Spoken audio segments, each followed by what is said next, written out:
Hello my dear students, you are most welcome on WS academy. This is me Kusum ma'am और हम करेंगे जितने भी प्रीवियस ईयर क्वेश्चंस आए हैं SSC में साइंस के, जनरल साइंस के क्वेश्चंस आए, फिजिक्स केमिस्ट्री बायोलॉजी के मिक्स्ड, वो हम यहाँ पे करेंगे एक एक करके, right. So without wasting any time I will read the question and the 4 options, you have to choose the correct answer. अगर आपको आंसर पता है आप लिख लीजिए कमेंट सेक्शन में, लाइव चैट में। अगर नहीं पता है तो मैं आपको राइट आंसर बताऊंगी, राइट। तो question number 1, a concave lens always forms an image which is. Concave lens जो है हमेशा एक ऐसी इमेज बनाता है जो क्या होती है, real and erect, virtual and erect, real and inverted, virtual and inverted, right. तो कनकेव लेंस की अपनी शेप देखी होगी, ऐसे होता है कनकेव लेंस। इसको हम एडिशनल इन्फॉर्मेशन में आपको हमेशा दूंगी हर एक क्वेश्चन पे। इसको हम डाइवर्जिंग लेंस भी बोलते हैं, डाइवर्जिंग लेंस भी। इसको हम टेलीस्कोप में, बाइनोक्यूलर्स में यूज़ करते हैं। इसको हम मायोपिया को ट्रीट करने के लिए यूज़ करते हैं जिस आई ग्लासेस में। तो इसका जो सही आंसर है that is option B, virtual and erect, right, virtual and erect. शाबाश। Moving to another question. Question number 2. A vitamin requires cobalt for its activity. The vitamin is. इनमें से, इन चारों ऑप्शंस में से कौन सा ऐसा विटामिन है जिसमें कोबाल्ट जो है वो ज़रूरत होता है, क्योंकि कोबाल्ट उसका मेन कॉन्स्टिट्यूएंट होता है, वही एक्टिविटी करता है, मेन एक्टिविटीज़। तो इनमें से आपको क्या लगता है, इन चार विटामिन में से कौन सा ऐसा विटामिन है जिसको कोबाल्ट ज़रूरत है, होता है? Vitamin B12, vitamin D, vitamin B2, vitamin A। Choose the correct option. Vitamin D हमें सन से भी मिलता है, सनलाइट से भी। और विटामिन ए जो है, अगर इसकी डेफिशिएंसी हो जाएगी तो नाइट ब्लाइंडनेस हो जाती है, आपको पता होना चाहिए। इसमें एडिशनल इन्फॉर्मेशन दे रही हूँ, राइट। सो इसका जो आंसर है, कौन सा ऐसा विटामिन है जिसमें कोबाल्ट मेन फंक्शन करता है, वो है vitamin B12, option A, vitamin B12 is the right answer. शाबाश। Okay, moving to another question. One of the constituents of tear gas. One of the constituents of tear gas. इनमें से कौन सा ऐसा कॉन्स्टिट्यूएंट है, कौन सा ऐसा जो जो जो किसका पार्ट होता है टेयर गैस का? Choose the correct option.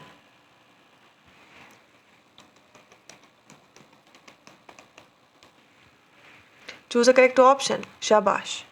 Ethane, ethanol, ether, chloropicrin.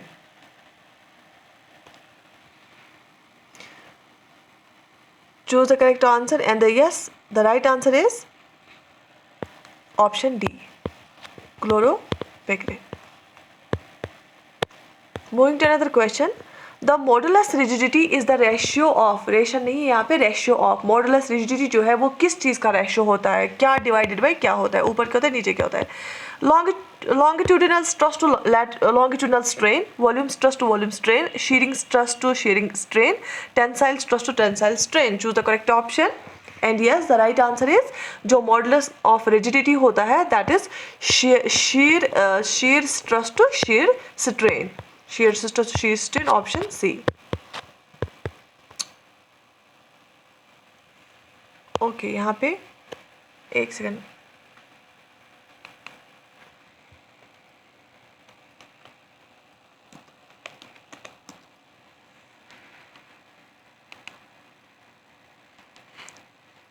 ये होता है, यहाँ पे ऑप्शन गलत लिखा है, बट इसका सही जवाब यही है, shearing stress to shearing strain, जो मैंने डबल चेक किया यहाँ से इंटरनेट से लैपटॉप पे, right.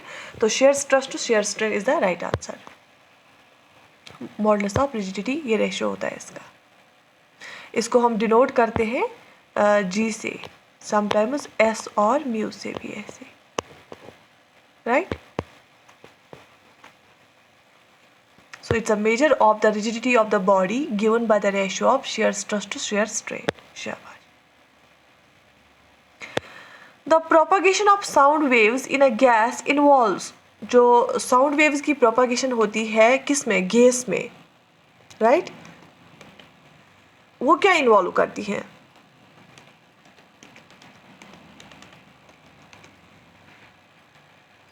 Adiabatic compression and refraction, isothermal compression and rarefaction, isochloric compression and rarefaction, isobaric compression and rarefaction. So इसमें जो आंसर है that is the propagation of sound waves in a gas involves adiabatic compression and rarefaction. This is the right answer. Adiabatic process होती है जब exchange नहीं होता है heat और energy का. Option A is the right answer. An atomic clock is based on transitions in. ये यहाँ पे है atomic clock. An atomic clock is based on the transitions in. Basically atomic clock होता है जो बिल्कुल छोटी frequencies को हमारी note करता है और ये इसमें क्या यूज़ होता है सीशियम.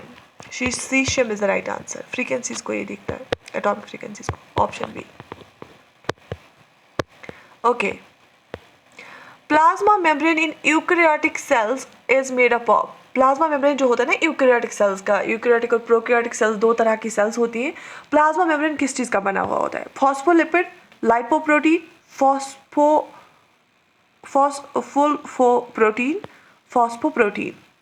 तो वो बना होता है प्लाज्मा मेम्ब्रेन किसका? फॉस्फोलिपिड का. शाबाश. Which one of the following is also called the power house of the cell? ठीक है, power house of the cell. ये कुछ कॉन्स्टिट्यूएंट्स दिए गए हैं सेल के. Golgi body, mitochondria, ribosome, lysosome. Choose a correct answer. And ये सबको पता होगा जो न्यूक्लियस होता है सेल का उसमें जेनेटिक मटेरियल होता है. जो राइबोसोम्स होते हैं वो प्रोटीन फॉर्मेशन के लिए यूज होते हैं. जो माइटोकॉन्ड्रिया होता है ना, mitochondria power house of the cell कहलाता है. Option B is the right answer.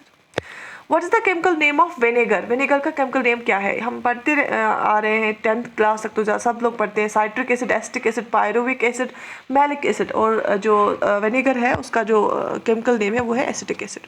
Option B is the right answer. Which of the following is not a property of heavy water? इनमें से कौन सी प्रॉपर्टी heavy water की नहीं है? Boiling point of heavy water is lower than that of ordinary water. Density of heavy water is higher than that of ordinary water. Freezing point of heavy water is higher than that of ordinary water. It produces corrosion. इनमें से कौन सा option है जो कि heavy water की property नहीं है? And yes, option A is not right. क्यों? Boiling point of heavy water is higher than that of the ordinary water. 101 कुछ होता है degree Celsius. So option is the right answer. Okay. Question number 11. In which of the following processes energy released? इनमें से किन processes में energy release होती है? ये सारे questions आए हैं SSC साइंस में. तो respiration, photosynthesis, ingestion, absorption. इनमें से कौन सी ऐसी process जिसमें energy release होती है? Yes, शाबाश. respiration में energy release होती है क्योंकि उसमें breakdown of food होता है तो energy release होती है जो कि absorb करती है cells के पास पहुंच जाती है. So option is the right answer. Okay. Animals living in the tree trunks, ये थ्री नहीं है, ये TREE, tree trunks are known as. ऐसे एनिमल्स जो ट्री ट्रंक्स में रहते हैं उनको हम क्या बोलते हैं? Options are arboreal, volant, amphibious and aquatic. Aquatic होते हैं जो पानी में रहते हैं, एम्फिबियस होते हैं जो पानी में भी और बाहर भी, और आर्बोरियल हम उसको बोलते हैं जो ट्री ट्रंक्स में रहते हैं. Option A is the right answer. If है. If input frequency of a full wave rectifier be N, अगर फुल वेव रेक्टिफायर की इनपुट फ्रीक्वेंसी एन है then output frequency would be output frequency कितनी होगी? वो कितनी होती है? शाबाश, वो होती है n इंटू 2. अगर for example input frequency of full wave rectifier की 50 है, तो उसकी आउटपुट फ्रीक्वेंसी होती है 50 इंटू 2 हो गया 100 हर्ट्ज. शाबाश. कभी न्यूमेरिकल भी आ सकता है इस पे. So option is the right answer. Heat transfer horizontally with in the atmosphere is called. अगर एटमॉस्फेयर में जब हीट ट्रांसफर होता है ना हॉरिजेंटल, एक तो हो गया ऐसे ऊपर की तरफ वर्टिकल, दूसरा होता है हॉरिजेंटल ऐसे, उसको हम क्या बोलते हैं? हीट ट्रांसफर जब होता है एटमॉस्फेयर में हॉरिजेंटली उसको हम एडविक्शन बोलते हैं. Option D is the right answer. Advection. Okay. Noise is measured in. Noise किन यूनिट्स में मेजर किया जाता है? Watt, REM, centigrade, decibel. Noise is measured in, शाबाश, decibel. Option D is the right answer. Okay. The bats can fly in the dark because. Bats जो होते हैं वो डार्क में फ्लाई करते हैं रात को. क्यों?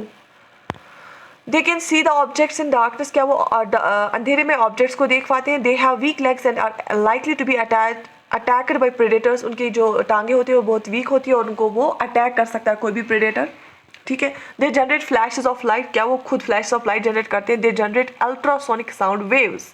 तो चूज द करेक्ट ऑप्शन। जो बेड्स होते हैं ना वो अल्ट्रासोनिक साउंड वेव्स जनरेट करते हैं, फिर उन्हीं के थ्रू उनको लगता है कि साउंड कहाँ से वापस आती है, कहाँ से नहीं आती है, तो उनको अंदाज़ा होता है कि चीज़ें सामने हैं, राइट। तो उससे वो रात को फिर क्या कर पाते हैं, फ्लाई कर पाते हैं। So option D is the right answer. What changes will happen to a bowl? ये बाउल है, bowl of ice and water kept at exactly 0 degree Celsius. आपने बहुत बार क्वेश्चन देखा होगा। क्या होगा अगर आप bowl of ice and water आप रखोगे एग्जैक्टली 0 डिग्री सेल्सियस, ठीक है, तो क्या हो जाएगा? All ice will melt, all water will become ice, no change will happen, only some ice will melt। क्या हो जाएगा? कोई चेंज नहीं होगी वहाँ पे, no change will happen. Option C. The art and science of map making is called. Map making के इस साइंस को हम क्या बोलते हैं? आर्ट एंड साइंस को क्या बोलते हैं? उनको remote sensing, cartography, grammetry, mapping, उसको हम बोलते हैं cartography. Option B is the right answer. Silver halides are used in photographic plates because they are. Silver halides को हम फोटोग्राफिक प्लेट्स में क्यों यूज करते हैं? क्यों? Oxidise in air, soluble in hypo solution, reduced by light, totally colourless. क्यों use किया जाता है? क्योंकि reduced by light, silver halides reduce होकर सिल्वर बन जाता है और इमेज फॉर्म होती है। Okay, option C is the right answer. Question number 20। Tetraethyl lead TEL is a catalyst in burning fossil fuel, an antioxidant, a reductant and anti-knock compound। TEL जो है, tetra ethyl lead, वो क्या है? शाबाश, यहाँ पे भी option आपको दिखा। ये एन एंटी नॉक कंपाउंड, ये फ्यूल में यूजुअली जेट फ्यूल्स में ये फ्यूल में इस्तेमाल किया जाता है। It's an anti knock compound, right.